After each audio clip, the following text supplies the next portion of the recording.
Bye Cheers. bye. Thanks. All right. Thank you so much.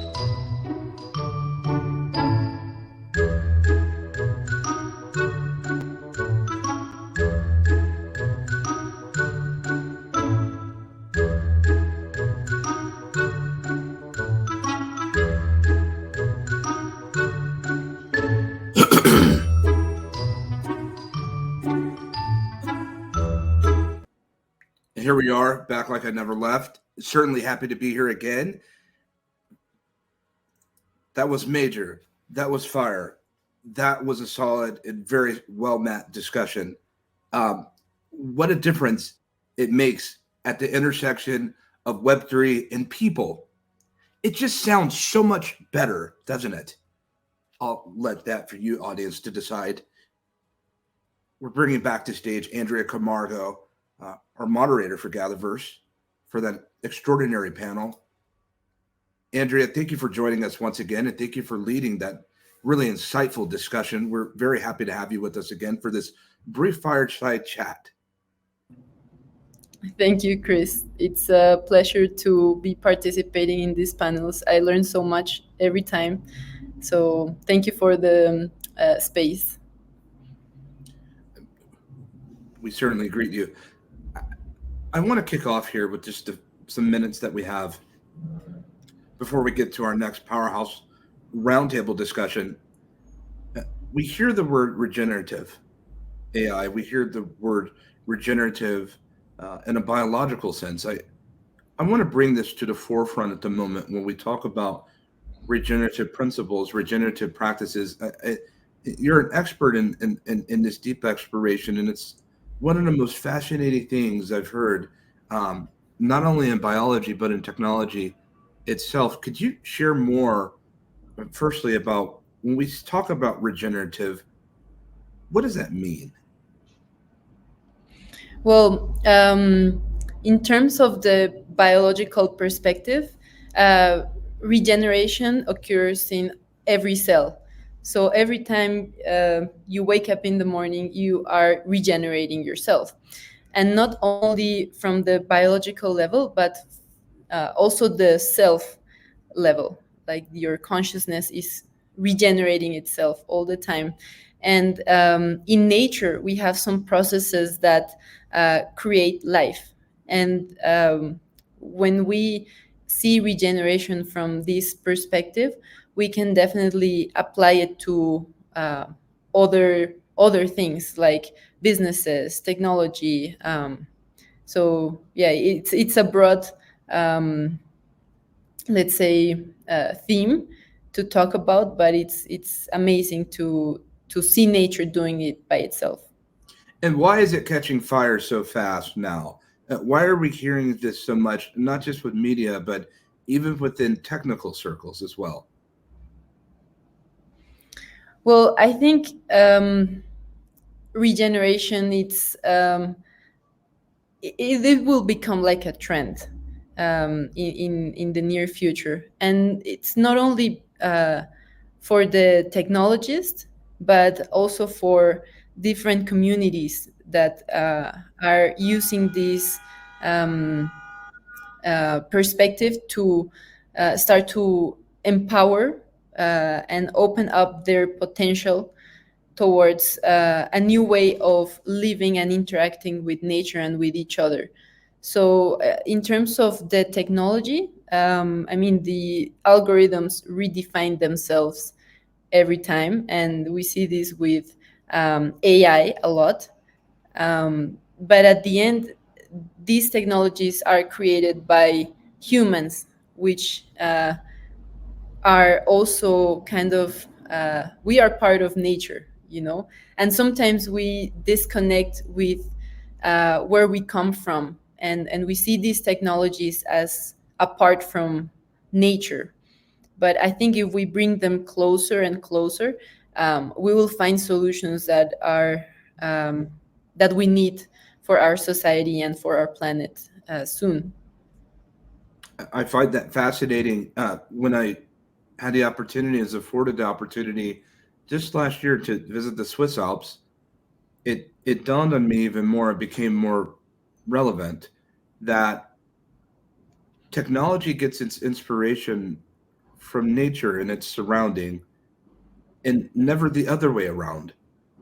In that, as much as we know about technology would be likened it to as much as we know about the earth or even our own bodies, which is very little in the greater scheme of things. And so when I hear the expressions of regenerative AI, I also am cognizant that if something is in a regenerative state, then there must be a degeneration at the self same time of doing away or escaping the old, if you will, but also being mindful that something has been pro-generated to in order to be regenerated. And as I see us heading into this new era of technical use and adoption, I find it fascinating that at the self same time, Andrea, we're seeing this really begin to scale when we look at regenerative agriculture in the earth. Yes, I think regenerative agriculture combined with technology and precision agriculture can really start to change the way we interact with food, the way we interact with nature. Uh, and some comment here has remind me of biomimicry. And in these regenerative principles, we have that no one creates more resilient um, communities or organisms than nature. And so, if we try to observe nature and be inspired, we can start creating businesses that mimic nature. And for example, we were talking about platforms in the panel last panel, and right now we have platforms that are very extractive. They just extract our data. They extract our resources. But what if we start creating businesses that are not extractive but regenerative, in the sense that they mimic, for example, pollinators and flowers, and they create a reciprocity interaction that it's not, it doesn't want to take out, but it wants to give more than to take. And I think that is where we're going with these technologies, and hopefully we start observing nature more to inspire ourselves to make it more similar to it. Very fascinating on the reciprocal disposition of what it means when we think about data. Um, Certainly giving more than taking. It seems now it's been a firm quid pro quo, allow free entry into my platform, and we get to do whatever we will with your data, with obviously certain limits and bounds in that unforeseen deal. But with the final question that I have, Andrea, for you, when we talk about regeneration and we talk about its prospective relationship with AI, and what does that mean for our ecosystem of health and even nutrition when we start thinking about all the things that are involved with agriculture, agritech? Mm, I think right now nutrition has had a shift in terms of paradigms. Before, we thought we needed animal protein for survival. But now we have more and more scientific research that shows that uh, our nutrition is really unbalanced, and we have GMOs and all these toxic chemicals that we are putting inside of our bodies, and we're pouring into the oceans, and this really is creating a deep unbalance in nature. But if we start to eat more plants, if we start to kind of work with animals and not use animals for our means, animals can also help regenerate the earth. And we see this with regenerative um, agriculture and these new ways of grazing animals.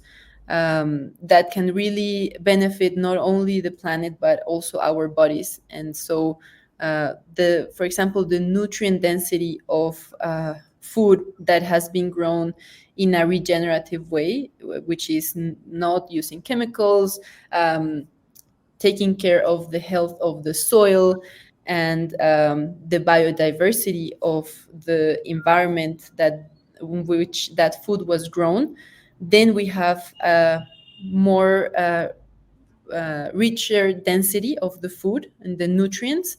So we are getting more nutrients with less weight of the food.